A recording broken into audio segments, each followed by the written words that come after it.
Hello everyone and welcome back to the channel.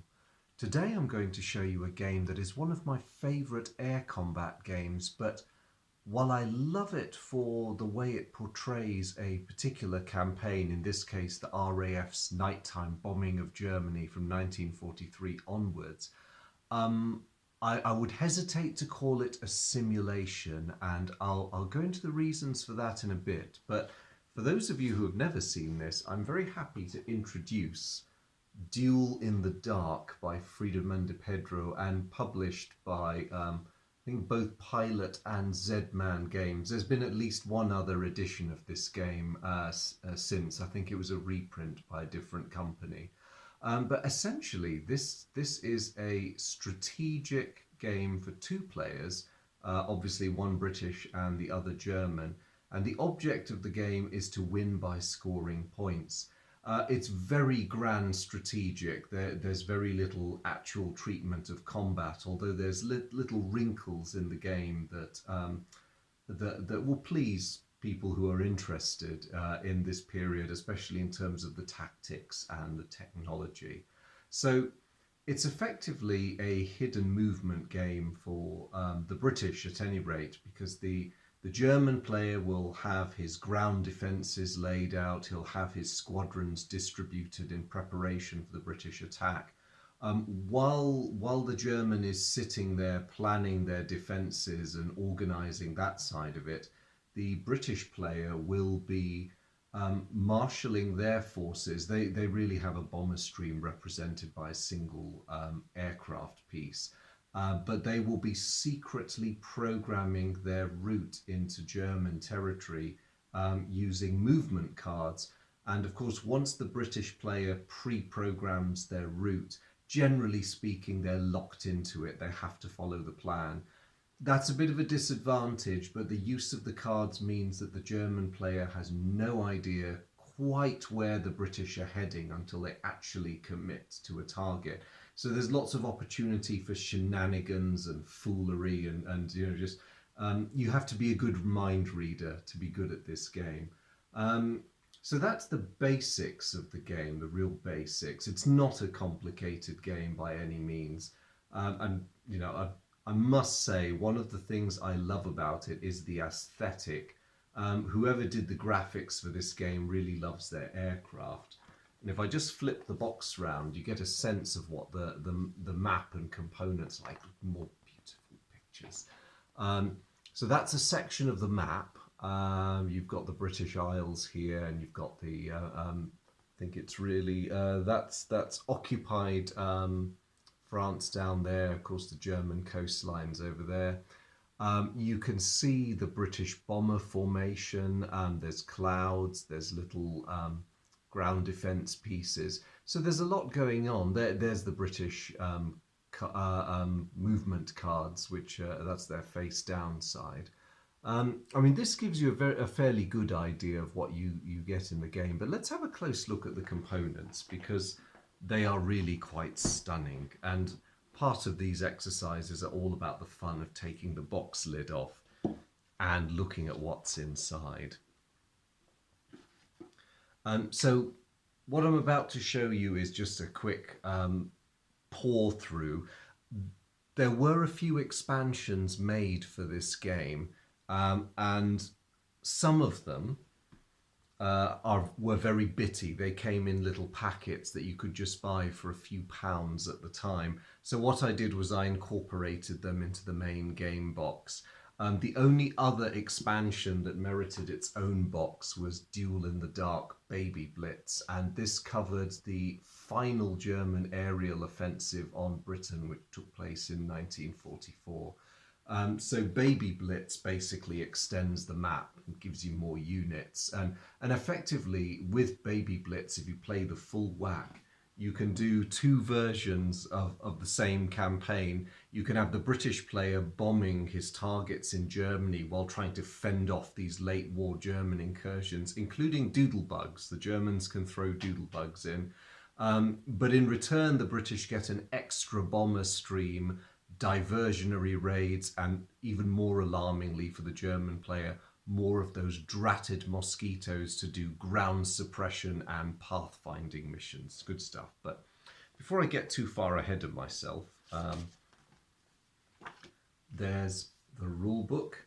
It's not long at all, and as one would expect with a German designed game, the rules are in German and in English. So if this rule book looked a bit long and scary, it's not really. The actual pages of rules are only half a dozen pages, if that. This is the English version of the rules. Nice, glossy, well illustrated rule book, well translated. The instructions all make sense. You're not left in any doubt as to what everything does, and it's very unambiguous. There's lots of extra rules for special German fuel campaign medals. There's even a solo mode, so that if you want, you can play solo, unfortunately only as the Germans, because it's kind of fun to play solo as the Brits too, but harder to do. And a very detailed example of play. Once you look through that, you would have no doubt as to how to play this game. And it takes minutes to learn. It's a simple game. It comes with excellent player aids, again, German and British sides. And with these, you will very seldom have to refer to the rule book. These were the ones that came with the basic game. The Baby Blitz expansion does one better with these, and actually they are improved upon in the expansion. Let me dig that out. I'll just wrestle the other box open.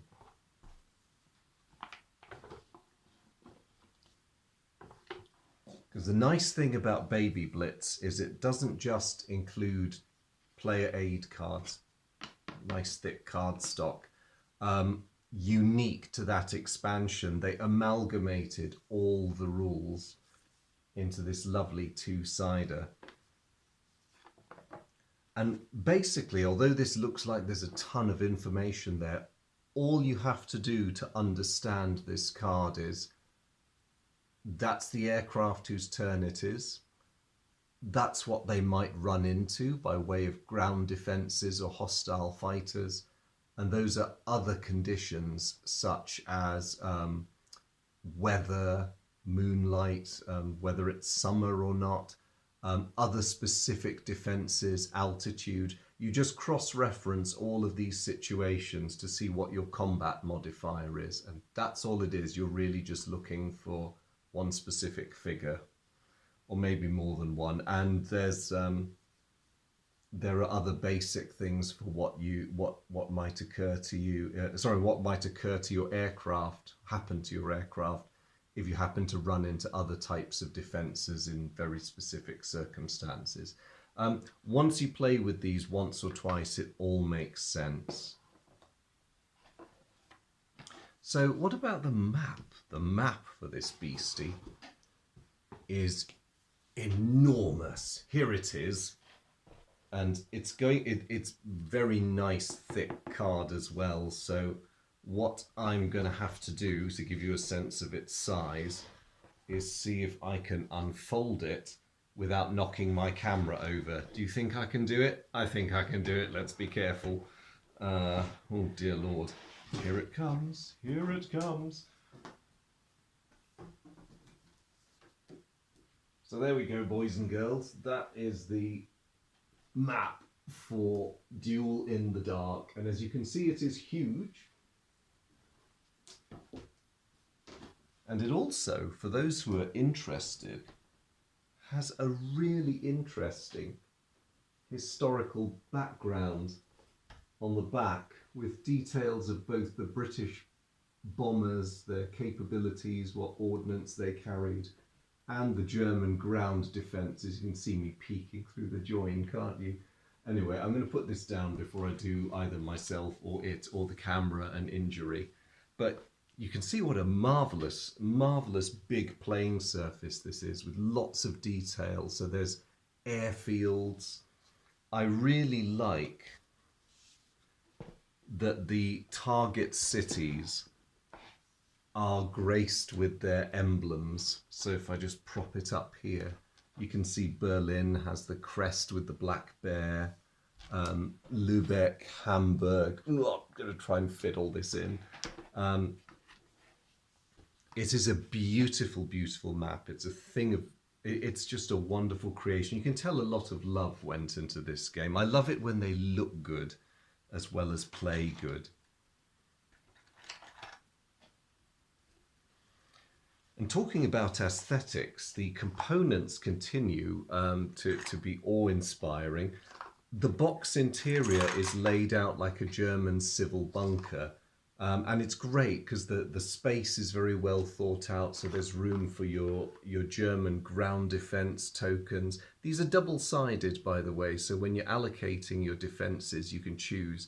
Do you want a searchlight? Do you want a civil defense bunker or a flak tower? It's entirely up to you. The British never run out of fuel, obviously being comprised mostly of long-range bombers, but the Germans have their fuel tracked for their air squadrons. These are the British movement cards. Clouds, lots of clouds, and of course the aircraft. So that's how aircraft are represented. You get these cardboard aircraft tokens, and that thing in the center is so that they can be mounted on these stands. An aircraft sitting at the top of the stand is at high altitude, one halfway down the stand is at low altitude. And the fit on these things is beautiful.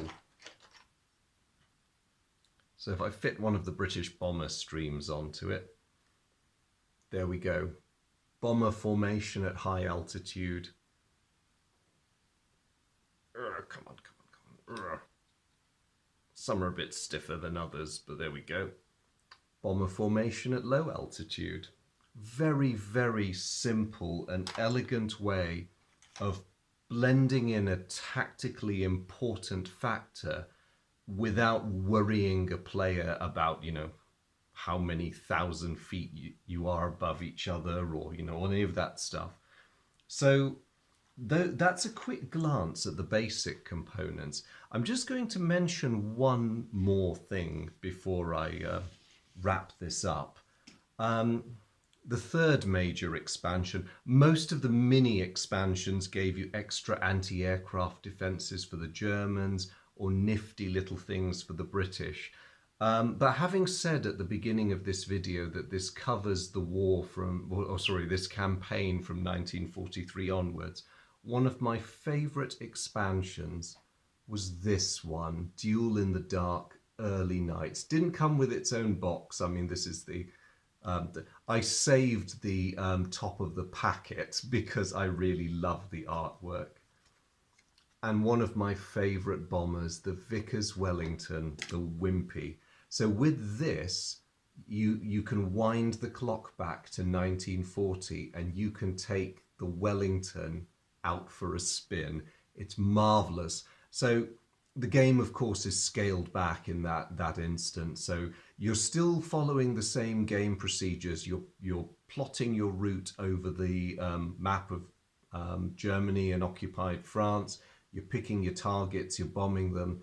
But unlike the mass bomber streams, the Wimpy expansion allows you to have a bit more maneuverability and try to dodge the German fighters a bit more.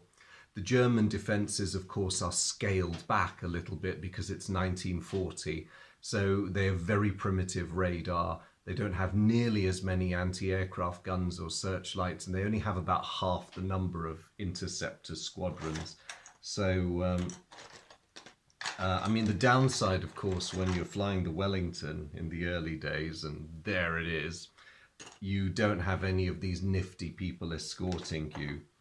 And although the Germans don't have as many fighters as they do later in the war, believe me, when you're in a Wellington, an ME-110 is a terrifying beast to be up against. I think you had a bit of a sight of the British course cards, I'll call them. That's basically all they are. Directions. You just sit down, select your route based off these. You do get cards that control the starting weather layout.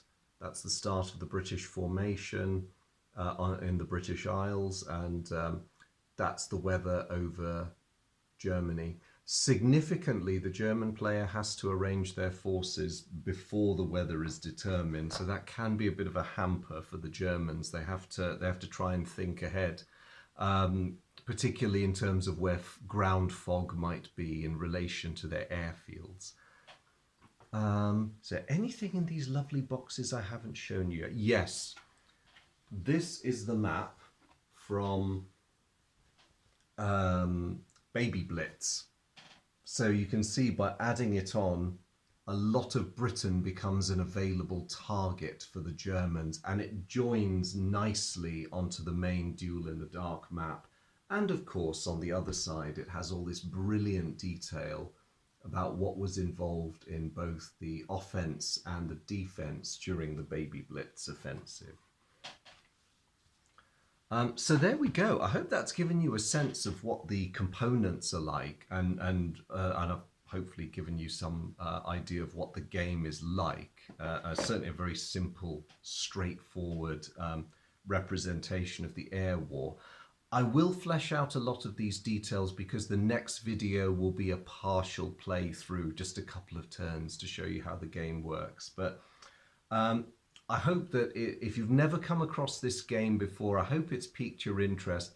It is sadly out of print these days, but it is possible to find copies here and there. If you do, or if you know someone who's got it, I recommend looking into it. It's a fun game. But I'll leave that there for now. My next video, as I say, will be a partial 1 or 2 turn playthrough just to show you the mechanics of the game. And then we'll move on to, as is my wont, the final analysis. But for now, thank you very much for watching. Thank you for your interest in this particular series. As always, massive hello to my veterans who are still with me, amazingly, after all these videos. And to anyone who might be visiting my channel for the first time, greetings. Thank you so much for stopping by. I hope this has caught your interest, and also if you find anything else on my channel that catches your attention, you're more than welcome. Have a look. I hope you find something else that you like as well. And indeed, I hope I'll see you again sometime soon. But whoever you are and wherever you're watching from, thank you so much, and I look forward to seeing you in the next video. Take care. Bye.